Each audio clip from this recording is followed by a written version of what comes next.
আসসালামু আলাইকুম শিক্ষার্থী বন্ধুরা, শিখব সবাই মজা করে। সবাইকে আমন্ত্রণ জানাচ্ছি রকমারি লার্নিং এর আজকের ক্লাসে।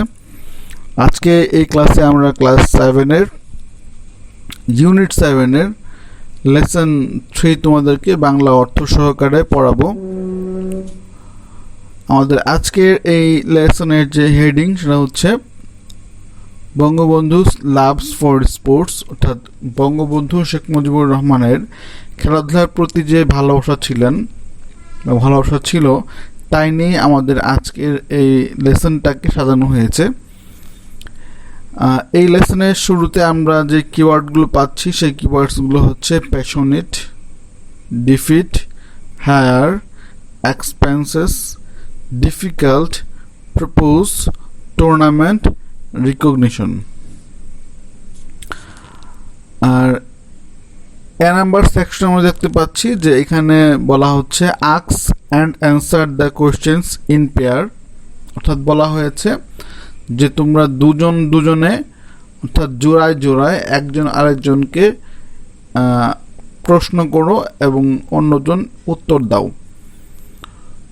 তো আমরা এই লেসনে যেই যা শিখব তা হচ্ছে বঙ্গবন্ধু শেখ মুজিবুর রহমান, উনি খেলাধুলার প্রতি উনি অনেক অনুরাগী ছিলেন এবং খেলাধুলাকে ভালোবাসতেন, এবং উনি ওনার স্কুল জীবনে এবং উনি ওনার রাজনৈতিক জীবনের বাইরে যে ওনার একটা জীবন ছিল যেখানে ওনার খেলাধুলার প্রতি একটা ভালোবাসা ছিল, উনিও খেলাধুলা করতেন এবং ওনাদের সময়কার যুগের খেলাধুলার ইভেন্টগুলো কীরকম ছিল, তো ওই সময়ের ওই বিষয়গুলো আমরা আজকে এই প্যাসেজ থেকে জানব। তো চলো আমরা আজকের এই প্যাসেজটা পড়া শুরু করছি। তো প্যাসেজের শুরুতে আমরা একটা ছবি দেখতে পাচ্ছি যেটা হচ্ছে বঙ্গবন্ধু শেখ মুজিবুর রহমানের উনি যে ক্লাবে খেলতেন ওই ক্লাবের একটা ছবি। আর এইখানে হচ্ছে এই যে এখানটায় ছোট্ট করে এই ছবির ক্যাপশনে লেখা আছে Sheikh Mujib and his teammates of Dhaka Wanderers club 1940, অর্থাৎ এই ছবিটা হচ্ছে 1940 সালের ছবি, যে ছবিতে শেখ মুজিবুর রহমান এবং ওনার যে ক্লাব ছিল ঢাকা ওয়ান্ডারার্স ক্লাব, ওই ক্লাবের ওনার যে টিমমেটরা ছিল তাদের ছবি। তো এই ছবিটা প্রমাণ করে যে উনি খেলাধুলার প্রতি ওনার কতটা ভালোবাসা এবং আসক্তি ছিল। তো চলো আমরা প্যাসেজটা পড়ছি। Read the text silently and match the part of sentence in section C. আচ্ছা, বলা হচ্ছে যে এই মানে টেক্সটটা নীরবে পড়তে এবং সেকশন সি এর যে পার্ট আছে সেই পার্টের সাথে থেকে মানে ম্যাচ করতে মিলাতে। চলো পড়ি। The father of the nation, জাতির পিতা, Bangabandhu Sheikh Mujibur Rahman was a passionate lover of sports through his life, অর্থাৎ জাতির পিতা বঙ্গবন্ধু শেখ মুজিবুর রহমান তিনি খেলাধুলার প্রতি তার একটা আসক্তি, একটা ভালোবাসা ছিল। ডিউরিং হিজ আর্লি এজ, ওনার শৈশবকালে বা ওনার ছোট বয়সে, ওনার ছোটবেলায়, he took part in many football competition and defeated many teams, তিনি অনেক ফুটবল প্রতিযোগিতায় অংশগ্রহণ করেছেন এবং অনেক দলকে তিনি হারিয়েছেন।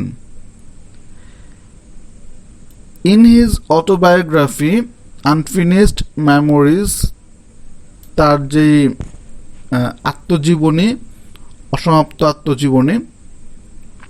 অসমাপ্ত স্মৃতি আত্মজীবনীর যে নাম, he mentions that he was a student of class 7 in 1934, তিনি এখানে উল্লেখ করেছেন যে উনি 1934 সালে ক্লাস 7-এ পড়তেন। He used to play games and sports such as football, hockey, volleyball, and also sing song. ওইখানে তিনি উল্লেখ করেছেন যে উনি ফুটবল উনি খেলাধুলা পছন্দ করতেন। উনি যেমন হচ্ছে ফুটবল, হকি, ভলিবল এগুলো খেলতেন এবং অবশ্য আরও তিনি কী করতেন, গান গাইতেন। But his father Sheikh Lutfur Rahman, who was also a good player, did not allow him to play much as Sheikh Mujibur had heart problem. তো ওনার শেখ মুজিবুর রহমানের যে পিতা ছিলেন শেখ লুৎফুর রহমান, উনিও একজন ভালো খেলোয়াড় ছিলেন, কিন্তু তিনি শেখ মুজিবুর রহমানকে বেশি খেলাধুলা করতে দিতেন না, কারণ তার হার্টের সমস্যা ছিল। Young Mujib was the captain of Gopalganj Mission School football team. আর যুবক শেখ মুজিব উনি ছিলেন গোপালগঞ্জ মিশন স্কুলের ফুটবল টিমের ক্যাপ্টেন ছিলেন বা দলপতি ছিলেন। And his father was the secretary of officers club, এবং তার যে পিতা ছিলেন উনি কর্মচারী সমিতির বা কর্মচারী ক্লাবের সচিব ছিলেন। অ্যাট দ্যাট টাইম, ওই সময়ে there was a culture of competition between the students and teachers. ওই সময় একটা সংস্কৃতি ছিল যে খেলাধুলাগুলো হতো বা প্রতিযোগিতা হইতো শিক্ষক এবং ছাত্রদের মাঝে। স্টুডেন্টস অ্যান্ড অফিসিয়ালস অর্থাৎ হচ্ছে ছাত্র এবং অফিসের যে স্কুলের অফিসিয়াল বা ছাত্র এবং অফিসিয়াল যারা ছিল, যারা চাকরিজীবী ছিল তাদের মধ্যে, মেরিড অ্যান্ড আনমেরিড অর্থাৎ বিবাহিত পুরুষ এবং বিবাহিত এবং অবিবাহিত মানুষদের মধ্যে খেলার একটা সংস্কৃতি ছিল। অর্থাৎ এই পুরোটাকে অর্থ হচ্ছে যে শেখ মুজিবুর রহমান ওনারা যখন যুবক বয়সে ছিলেন ওই সময়ে একটা সিস্টেম ছিল, একটা পদ্ধতি ছিল বা একটা কালচার ছিল বা একটা সংস্কৃতি ছিল, আমরা যেভাবে উল্লেখ করি যে ওই সময়ে ছাত্র শিক্ষকদের মধ্যে খেলা হতো, ছাত্র যারা পড়াশোনা করছে এবং যারা চাকরি করছে তাদের মধ্যে খেলা টুর্নামেন্ট হতো, যারা বিবাহিত ছিল এবং যারা অবিবাহিত ছিল এদের মধ্যে দুই দলে ভাগ হয়ে হয়ে খেলাধুলা আয়োজন হতো। People used to enjoy when Sheikh Mujib's team and his father's Sheikh Lutfur Rahman's team played against each other. যে মানুষ খুব মজা পেত যে যখন শেখ মুজিবুর রহমান ওনার দল এবং ওনার পিতা শেখ লুৎফুর রহমানের দল একে অন্যের বিরুদ্ধে খেলতো। Mujib would collect the best player for his team from subdivision and get them admitted into mission school with full free studentship. Sheikh Mujibur Rahman উনি উপবিভাগ থেকে উনি বিভিন্ন ভালো ভালো খেলোয়াড় ওনার দলের জন্য সংগ্রহ করতেন এবং তাদেরকে ওনার যে মিশন স্কুলে ভর্তি করাতেন একদম পুরোপুরি অবৈতনিকভাবে, অর্থাৎ তারা বিনা বেতনে পড়াশোনা করবে এই শর্তে উনি ভালো ভালো সাব ডিভিশন থেকে বা উপবিভাগ থেকে উনি খেলোয়াড় সংগ্রহ করতেন এবং তাদেরকে স্কুলে ভর্তি করাতেন। His father used to hire the best players from locality to make team stronger. আর ওনার বাবা কি করতেন? ওনার বাবা করতেন যে ওনার বাবা স্থানীয় এলাকা থেকেই খুব ভালো ভালো প্লেয়ার যারা সেই প্লেয়ারদের সংগ্রহ করতেন এবং তার দলকে আরো শক্তিশালী করতেন। Once 5 consecutive matches between Sheikh Mujib and his father's team were played, none could win. আর এক সময় তার বাবা শেখ লুৎফুর রহমান এবং শেখ মুজিবুর রহমান টিমের মধ্যে 5টা গেম হলো, 5টা খেলা হলো, যে খেলাতে কোনো ফলাফল হলো না, কেউ কাউকে হারাতে পারলো না। His father proposed to them to play the final match the next morning as the expenses of hired players were increasing.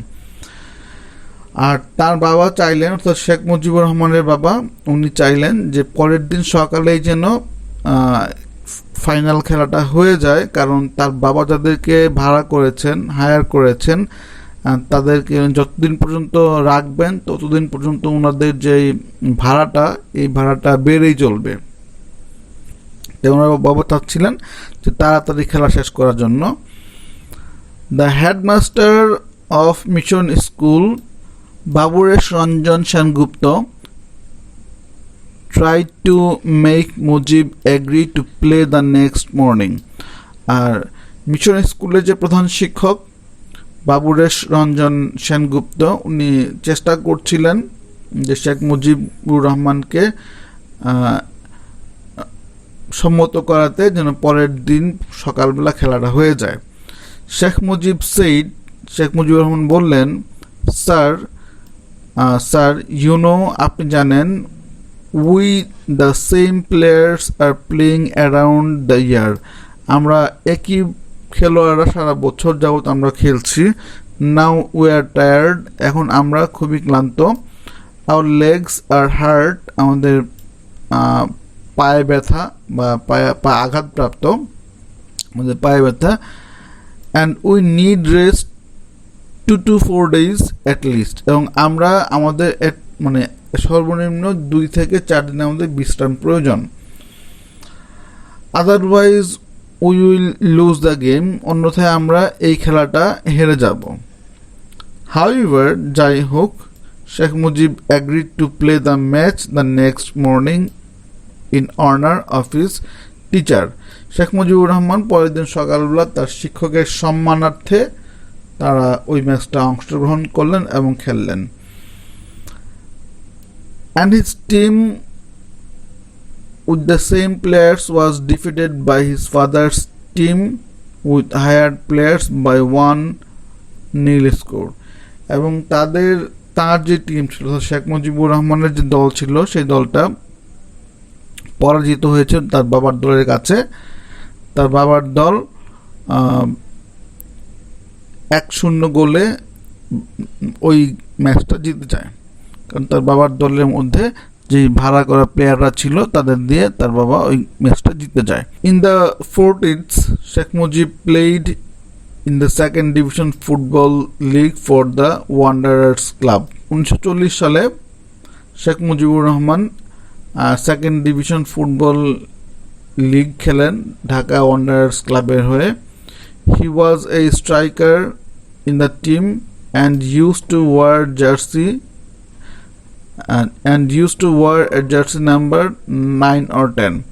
Sheikh Mujibur Rahman তখন একজন স্ট্রাইকার হিসেবে বা আক্রমণ ভাগের খেলোয়াড় হিসেবে তিনি তার দলে খেলতেন, এবং তিনি যে জার্সি পরতেন সেই জার্সির নাম্বার ছিল 9 অথবা 10। আন্ডার হিজ ক্যাপ্টেন্সি, তার ক্যাপ্টেন্সি বা তার মানে অধিনায়কত্বে the Wanderer club own the Bogura tournament by 5 goals. এবং তার যে ক্যাপ্টেন্সিতে ঢাকা ওয়ান্ডারার্স যে ক্লাব, সেই ক্লাবটা বগুড়া টুর্নামেন্টে 5-0 গোলে জিতে যায়। Due to his strong involvement in politics, রাজনীতিতে তার সক্রিয় ভূমিকার কারণে বা সক্রিয় অংশগ্রহণের কারণে শেখ মুজিব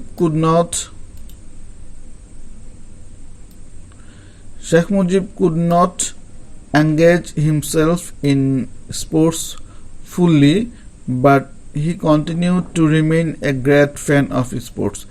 তার রাজনৈতিক সক্রিয়তার কারণে তিনি পুরোপুরি খেলা চালিয়ে যেতে না পারলেও তিনি সবসময় এই খেলার বড় একজন সাপোর্টার ছিলেন বা সমর্থক ছিলেন। He established Bangladesh Football Federation (BFF) and Bangladesh Cricket Control Board (BCCB) in 1972. তিনি বাংলাদেশ ফুটবল ফেডারেশন এবং বাংলাদেশ ক্রিকেট কন্ট্রোল বোর্ড প্রতিষ্ঠা করেন 1972 সালে। ফর দ্য ডেভেলপমেন্ট অফ ক্রিকেটের উন্নয়নের জন্য Bangladesh sports council act was passed in 1974। আর বাংলাদেশ স্পোর্টস কাউন্সিল যে আইন আছে, বাংলাদেশের খেলাধুলার যে আইন আছে, সেই আইনটা পাস হয় 1974 সালে। Bangabandhu Krirasebi Kalyan Foundation was also founded in 1975। Bangabandhu Krirasebi Kalyan Foundation প্রতিষ্ঠিত হয় 1975 সালে to provide support the player and their family as recognition of his contribution to the field of game and support. আর তার যে খেলার প্রতি তার যে ভালোবাসা আছে, খেলাধুলার প্রতি তার স্বীকৃতি স্বরূপ তিনি এই সাপোর্টটা বা এই সমর্থনটা খেলোয়াড় এবং তাদের পরিবারের প্রতি দেওয়ার জন্যই তিনি 1975 সালে এই ফাউন্ডেশনটা প্রতিষ্ঠা করেন। তো প্রিয় শিক্ষার্থী বন্ধুরা, এই ছিল আমাদের আজকের এই টোটাল পুরো প্যাসেজটি। তো আশা করি প্যাসেজটি তোমরা বুঝতে পেরেছ। তো এই লেসনটাকে আমরা দুটো ভাগে ভাগ করেছি। প্রথম ভাগে থাকছে আমাদের এই প্যাসেজটুকু যেটুকু আমরা পড়েছি, এবং সেকেন্ড যে ক্লাসটা হবে এই লেসন নিয়ে, সেকেন্ড ক্লাসে আমরা এই সি ডি ই এফ এইগুলো হচ্ছে আমরা সলিউশন করব। তো আমাদের প্রথম পার্টটা এখানে শেষ। আশা করি তোমরা প্রথম পার্টটা ভালো করে বুঝতে পেরেছ। ধন্যবাদ সবাইকে যারা এতক্ষণ পর্যন্ত আমাদের ক্লাসটি করেছ। দেখা হবে সামনের ক্লাসে। সে পর্যন্ত ভালো থাকো। আজকের মতো ক্লাসটি এখানে শেষ করছি। আল্লাহ হাফেজ।